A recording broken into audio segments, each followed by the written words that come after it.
Hello guys, मेरा नाम आदित्य कुमार है और आप देख रहे हैं अपना YouTube channel the way of success. तो दोस्तों, आज के इस नए वीडियो में हम लोग class 10 chapter 7 how do organism produce का पार्ट 3 को देखेंगे। और इस पार्ट में हम लोग सेक्सुअल मोड ऑफ रिप्रोडक्शन को इजीली समझेंगे, क्योंकि ये जरूरी भी है। हमने last time sexual mode of reproduction को इजीली पढ़ा था। तो वीडियो को लेट ना करते हुए वीडियो को स्टार्ट करते हैं जल्दी से।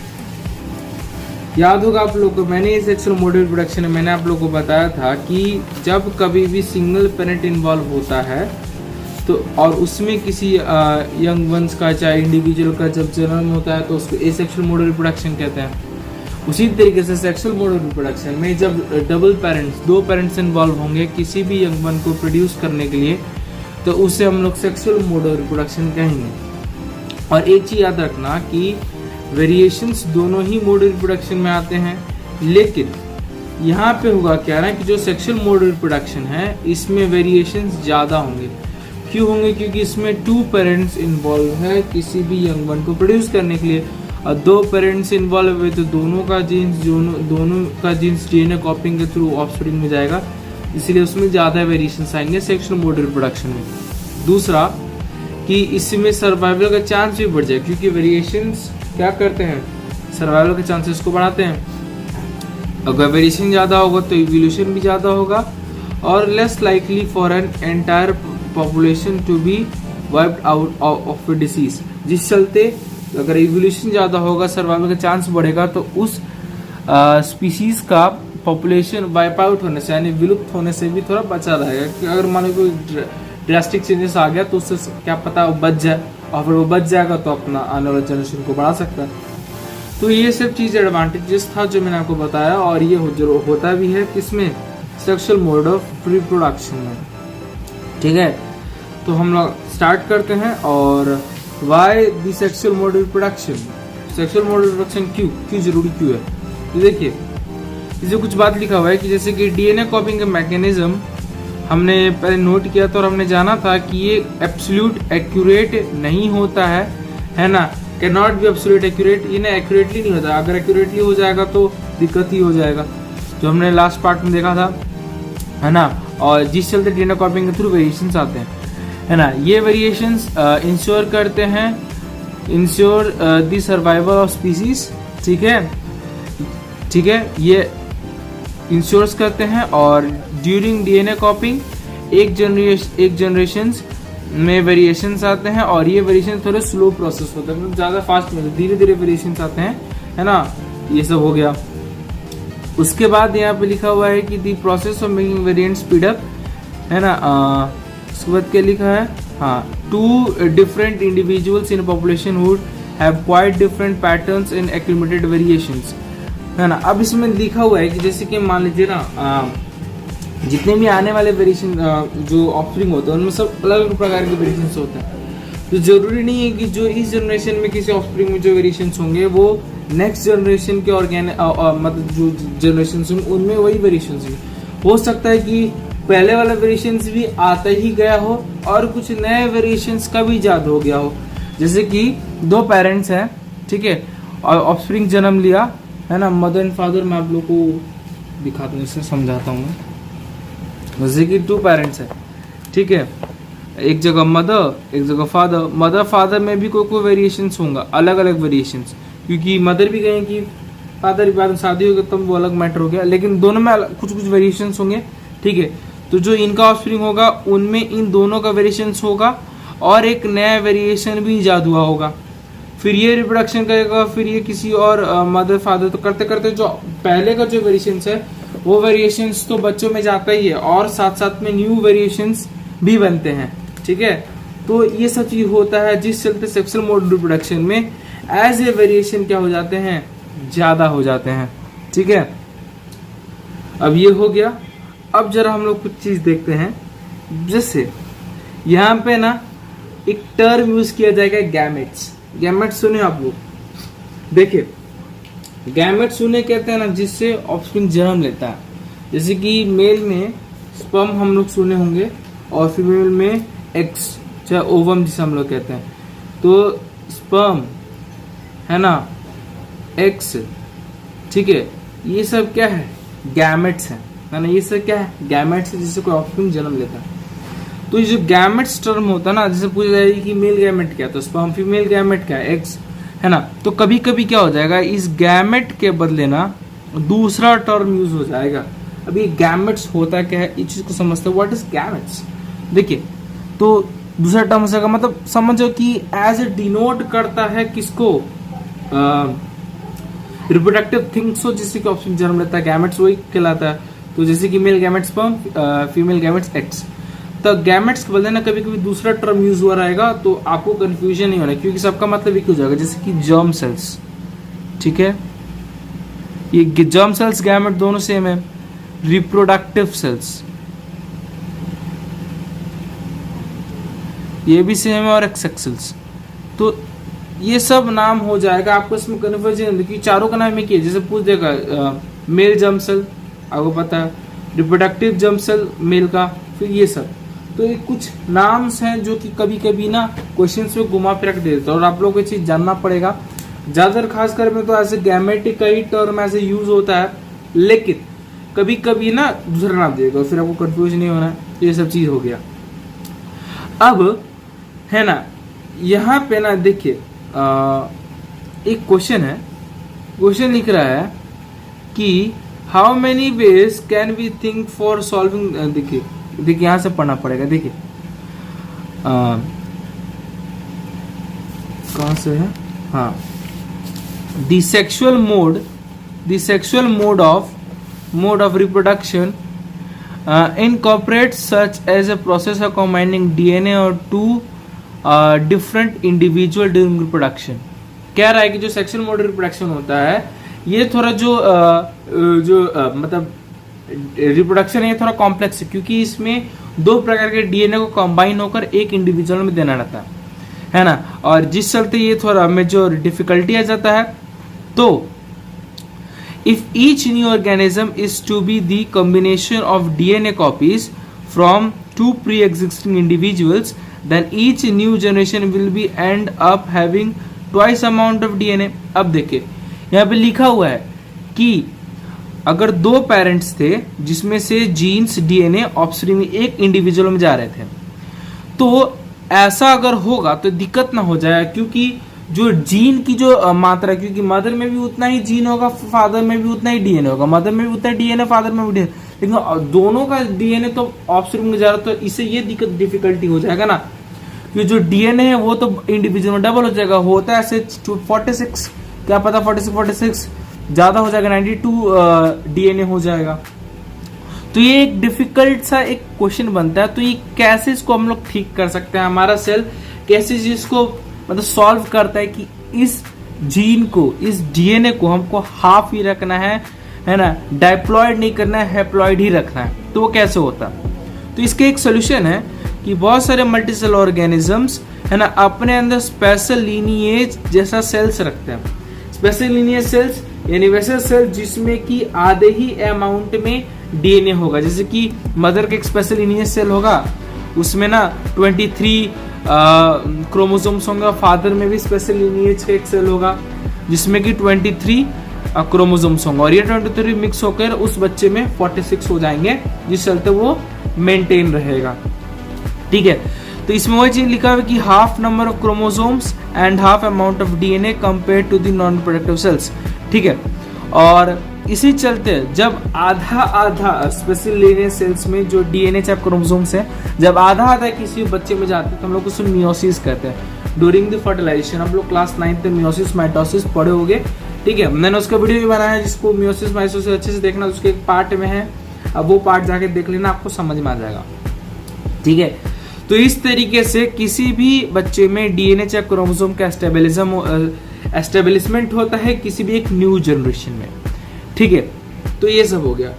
अब यहाँ पे क्वेश्चन बनता है कि जब दो गैमेट्स है ना, दो gametes, mail gametes and female gametes mix होते हैं, तो उस प्रोसेस को हम लोग कहते क्या है और उस प्रोसेस में बनता क्या है। तो देखिए, किसी भी न्यू जनरेशन को बनने के लिए सबसे पहले गैमेट्स का मिलना जरूरी है ना।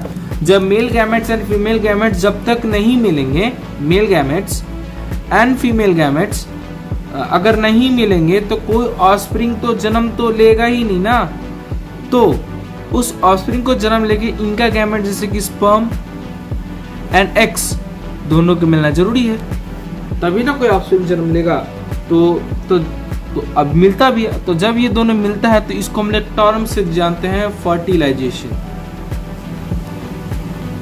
ठीक है, फर्टिलाइजेशन। और ये टर्म क्या होता है, ये कैसा टर्म होता है जिसका कहने का मतलब ये है कि when male gametes and female gametes fuse to each other, this process known as fertilisation. और इसी फर्टिलाइजेशन में जायगोट का फॉर्मेशन होता है। कैसे का फॉर्मेशन होता है दोस्तों, जायगोट का। और ये जो है ना यही जायगोट आगे जाके ग्रो करता है, डेवलप करता है किसी एक न्यू ऑर्गेनिजम्स में। ठीक है, तो ये स्पेशलाइज एज ए टिश्यू हम लोग कह सकते हैं। फिर ये जाके विच हैज स्पेशलाइज टिश्यू होता है और वो जाके और ग्रो करेगा, उसके बाद ऑर्गन्स बन जाएगा। ठीक है, अब देखिए एक दो टर्म यहाँ पे लिखा हुआ है। देखिए यहाँ पे हमने दो जर्म सेल्स के बारे में जाना जो कि दोनों एक दूसरे से मतलब थोड़ा डिफरेंट होते हैं, ज़्यादा भी डिफरेंट नहीं होते लेकिन डिफरेंट होते हैं। और दोनों में कुछ दोनों बहुत ज़्यादा कॉम्प्लेक्स होते हैं। तो इस जर्म सेल्स के पास ना अलग अलग अपना स्पेशलिटीज होती है। जैसे कि वैसा जर्म सेल जो कि लार्ज होगा, ठीक है, और जो फूड को कंटेन करेगा, है ना, तो one germ cell is large and contains food, जो फूड को स्टोर करेगा, है ना। और एक जो होगा वो स्मॉलर होगा और मोटाइल होगा। मोटाइल मतलब मूवेबल। तो कहने का मतलब ये है कि देखिए यहाँ पे मैं अंतर लिख दिया हूं मैं। देखिए फीमेल गैमेट जो कि लार्ज होता है, फूड स्टोर करता है, जिसे हम लोग एक्स कहते हैं, फीमेल गैमेट। ठीक है, स्मॉल गैमेट थोड़ा छोटा साइज का होता है और ये मोटा होता है, विच मीन्स कैन मूवेबल, जैसे कि स्पर्म, है ना। तब ना जब फ्यूजन होता है तो उसमें स्पर्म, आप लोग कितना वीडियोस देखे होंगे, तो उसमें वो मूव करता है ना, और फ्यूज हो जाता है फीमेल के गैमेट्स में। तो ये सब हो गया। तो इसी चलते फिर वो जाके न्यू ऑर्गेनिज्म जन्म लेते हैं और दोनों बॉडीज में से गैमेट्स निकलते हैं। तो ये हो गया, ये सेक्सुअल मोड रिप्रोडक्शन क्यों जरूरी है। इस पेज का मैंने ओवरव्यू यहाँ पे लिख दिया, एडवांटेजेस जो मैंने बताया, जो यहाँ पे लिखा हुआ है नॉर्मली यहाँ पे लिखा हुआ है। बस एक दो चीज नहीं था, जैसे कि वो वेरिएशन थोड़ा स्लो होते हैं, तो वो अलग चीज है, लेकिन यहाँ पे आप देख सकते हो, है ना। ये पेज मैंने समझा दिया। इस पेज में जो इम्पोर्टेंट था ये था, यहाँ पे जो क्वेश्चन बना था मैंने उसको समझा दिया, और मैंने आपको समझा दिया कि जायगोट बनता कैसे ड्यूरिंग द फर्टिलाइजेशन। ठीक है, अब हम लोग ना सेक्सुअल मोड रिप्रोडक्शन फ्लावर में देखते हैं, है ना। ज्यादा हम लोग नहीं पढ़ेंगे, इसको समझेंगे ये होता क्या है और ध्यान देते हैं। अब यहाँ पे ना कुछ पार्ट्स दिख रहा होगा, इसको हम लोग पढ़ेंगे नहीं ज्यादा डिटेल में, जो साइड में लिखा उसको हल्का फुल्का पढ़ लेंगे, बाकी ये सब मैं आपको इधर ही देके समझा दूंगा, तो वीडियो पे ध्यान दीजिएगा। ठीक है, अब यहाँ पे ना फ्लावर दिख रहा है और फ्लावर होगा आपको कुछ पार्ट्स दिए होंगे, है ना। जैसे कि यहाँ पे स्टेमन दिया हुआ होगा, है ना, आप लोगों को दिख रहा होगा दोस्तों स्टेमन। देखिए यहाँ पे आपको स्टेमन दिया होगा, फिर आपको यहाँ पे पिस्टल दिया होगा। अभी स्टेमन पिस्टल क्या होता है, देखिए किसी फ्लावर में ना ये दोनों रिप्रोडक्टिव पार्ट्स है, ये मेल रिप्रोडक्टिव पार्ट है, ये फीमेल रिप्रोडक्टिव पार्ट्स है। तो किसी फ्लावर्स में ना मेल और फीमेल रिप्रोडक्टिव पार्ट दोनों होते हैं। ठीक है, ये मेल है। अब इसको याद कैसे करेंगे, देखिए स्टेमन में लास्ट टाइम मेल रखा हुआ है, तो समझ जाइए ये मेल रिप्रोडक्टिव पार्ट है और ये पिस्टल है ना। पिस्टल, है ना, अखियों से गोली मारो, सुना होगा गाना, तो वही पिस्टल है, बंदूक, जिसे हम लोग दूसरा नाम भी है इसका, पिस्टल का दूसरा नाम है कार्पल। आप लोग उसको जान लीजिए, पिस्टल का दूसरा नाम है कार्पल। ठीक है, carpel is the second name of pistil, यानी कार्पल भी लिखा है, समझ जाइए ये फीमेल रिप्रोडक्टिव पार्ट है। पिस्टल के 3 पार्ट्स होते हैं, स्टिग्मा, स्टाइल, ओवरी, और स्टेमन के 2 पार्ट्स होते हैं, एंथर एंड फिलामेंट। ठीक है, अब देखिए स्टिग्मा ये वाला हिस्सा, ये स्टाइल और ये ओवरी, तो है ना, और ये एंथर और फिलामेंट, ये फिलामेंट है, देख सकते हो दोस्तों, ये filament, it is a filament, है ना। और ये ऊपर एंथर, और इसी एंथर में ना मेल फ्लावर का गैमेट होता है, मेल गैमेट से हम लोग पॉलन ग्रेन्स कहते हैं, तो ये पॉलन ग्रेन्स यहाँ पे होता है। ठीक है, अब ये क्वेश्चन बन रहा होगा कि प्लांट्स में रिप्रोडक्शन होता है कैसे, why how reproduction held in plants, वो होता है फ्लावर्स कैसे होता है। तो इसको आगे समझने में थोड़ा सा हम लोग यहाँ पे रीड करते हैं, कुछ चीज यहाँ पे लिखा होगा, देखिए the reproductive parts of angiosperms located in flower, और and you have already studied, है ना, different parts of the flower, है ना। ये जो the reproductive parts of angiosperms in flower, ये है ना, देखिए एक फ्लावर है जिसके इसके डिफरेंट पार्ट्स यहाँ पे दिए हुए हैं, जैसे कि है ना सेपल, पैटल, है ना, ये सब चीज। इसी में फिर आपको स्टेमन से सब पिस्टल जो हमने देख लिया, ठीक है। तो कुछ फ्लावर्स ऐसे होते हैं ना जिनमें जो कि यूनिसेक्सुअल होते हैं, यानी उसमें केवल नहीं तो स्टेमन्स होंगे नहीं तो पिस्टल्स होंगे। और कुछ प्लांट्स के फ्लावर्स ऐसे होते हैं जो कि बाइसेक्सुअल्स होते हैं, जैसे कि हिबिस्कस और मस्टर्ड, ये हिबिस्कस का है ना, इसमें मेल पार्ट भी है फीमेल पार्ट दोनों पार्ट है, ठीक है। तो ये हो गया। आप लोग देखोगे ना एंजियोस्पर्म, और आप लोग सुने होंगे जिम्नोस्पर्म। तो एंजियोस्पर्म जिसमें कि जो फूल्स उगते हैं, जो फ्रूट्स होते हैं उसके अंदर बीज भी होता है, और जिम्नोस्पर्म जैसे ओवरऑल जिसमें कि बीज नहीं होता, तो वो चीज हो गया। बस ये समझिए, मतलब एंजियोस्पर्म वाला फ्लावर में फ्रूट भी होगा तो इसमें बीज भी अंदर होगा, ठीक है। अब ये हिबिस्कस का प्लांट है, चाहे हिबिस्कस फ्लावर है नहीं तो कोई दूसरा फ्लावर जैसे कि मस्टर्ड हो गया, जिसमें कि मेल फीमेल पार्ट दोनों वो बाइसेक्सुअल, और जिसमें मेल फीमेल पार्ट में से दोनों कोई एक पार्ट हो तो वो हो गया यूनिसेक्सुअल। इसमें दोनों है। अब इसमें रिप्रोडक्शन होगा कैसे?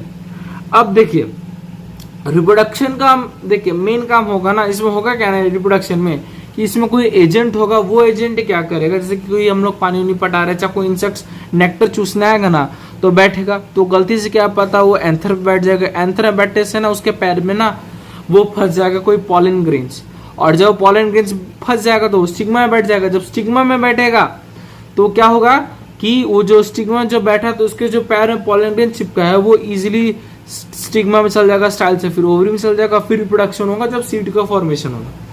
तो इस तरीके से होगा। तो इस मेथड को हम लोग कहते हैं क्या है कि जब पॉलन ग्रेन्स एंथर से स्टिग्मा में जाए तो इस प्रोसेस को हम लोग कहते हैं पॉलिनेशन। तो देखिए, तो यहाँ पे मैं लिखा भी होगा कि ट्रांसफर ऑफ पॉलन ग्रेन्स, देखिए यहाँ पे आप लोग देख सकते हो, मैं इसको छोटा कर देता हूँ दोस्तों, पहले देखिए यहाँ पे लिखा होगा, देखिए the transfer of pollen grains from stamen में anther to stigma is known as pollination. तो एंथर से जो पॉलन ग्रेन्स स्टिग्मा में जा रहा है तो इसी को हम लोग कहते हैं क्या, पॉलिनेशन।